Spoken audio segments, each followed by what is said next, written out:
BD news অ্যালার্টের আরও একটি সংবাদ সংযোগে আপনাদেরকে স্বাগত। আওয়ামী লীগের কেন্দ্রীয় কার্যালয় এখন পাবলিক টয়লেট। আওয়ামী লীগের কেন্দ্রীয় কার্যালয় এখন পাবলিক টয়লেটে পরিণত হয়েছে।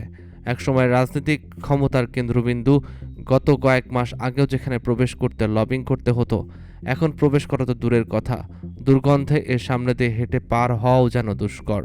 গুলিস্তানে 10 তলা বিশিষ্ট কেন্দ্রীয় কার্যালয়ের বাইরে থেকেই ধ্বংসযজ্ঞের ছাপ চোখে পড়ে।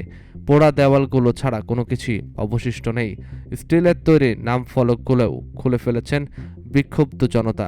পুড়িয়ে দেওয়া হয়েছে পূর্ব পাশের ভবনটিও। পোড়া ভবনটির ভেতর থেকে বিভিন্ন ধরনের মালপত্র খুলে নেওয়া হয়েছে। নিচতলায় এখনও আগুন ও পোড়া ছাই, ভাঙা গাছ, পোড়া কাঠ ও স্যাঁতসেঁতে পরিবেশ। দ্বিতীয় তলার ফ্লোরে পানির সঙ্গে মিশে আছে পোড়া কাগজপত্র ও বিভিন্ন আসবাবপত্রের অংশ।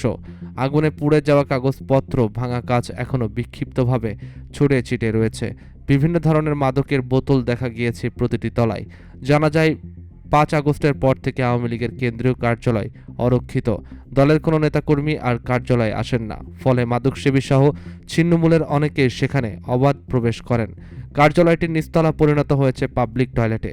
ভবনে অবস্থান করা কয়েকজন ব্যক্তি জানান, তারা ওই এলাকায় রিকশা চালান। পরিশ্রান্ত হলে ভবনের ওপরের কোনো তলায় এসে বিশ্রাম নেন, মাঝে মধ্যে খেলাধুলো করেন। তাদের একজন সোলাইমান বলেন, ভবনটির যাবতীয় আসবাবপত্র চুরি হয়ে গেছে।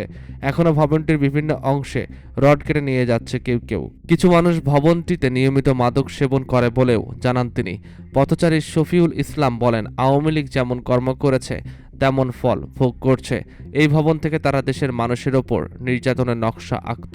প্রসঙ্গত, ছাত্র জনতার অভ্যুত্থানের মুখে 5 আগস্ট আওয়ামী লীগের সভাপতি শেখ হাসিনা সহ দলটির শীর্ষস্থানীয় প্রায় সব নেতা দেশ ছেড়ে পালিয়েছেন। ওই দিন সারা দেশে আওয়ামী লীগের বিভিন্ন কার্যালয় ভাঙচুর করে ক্ষোভের বহিঃপ্রকাশ ঘটিয়েছে জনতারা।